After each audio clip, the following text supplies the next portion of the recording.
Nous restons en RDC où l'envoyé spécial américain pour les Grands Lacs, Russ Feingold, a achevé sa visite de 4 jours. Aujourd'hui, il a rappelé les grands enjeux des prochains mois, le désarmement de la rébellion Hutu-Rwandaise, mais aussi la tenue de la présidentielle en 2016. Il affirme que le calendrier électoral tel qu'il a été publié n'est pas satisfaisant car il fait l'impasse sur les législatives et les présidentielles qui doivent se tenir en 2016 également dans 2 ans. Pour la communauté internationale, c'est ce scrutin qui est le plus important.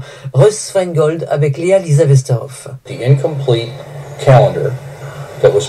Le calendrier partiel des élections qui a été publié par la CENI inclut des élections locales très onéreuses, mais n'inclut pas les élections plus fondamentales que sont les présidentielles.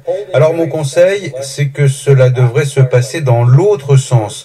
Car organiser des élections très coûteuses qui ne sont pas exigées par la Constitution en premier lieu, et ensuite dire qu'il n'y a pas assez d'argent pour organiser les élections qui, elles, sont exigées par la Constitution, eh bien ce n'est pas une approche très crédible.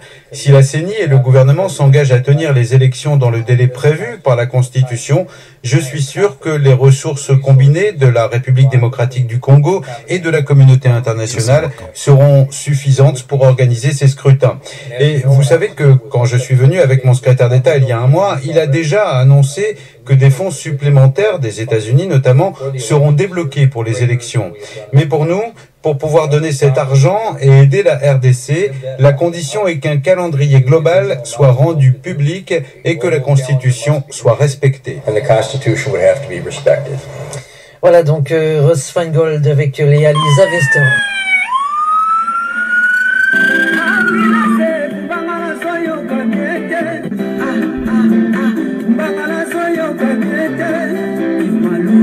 Mbangala soyo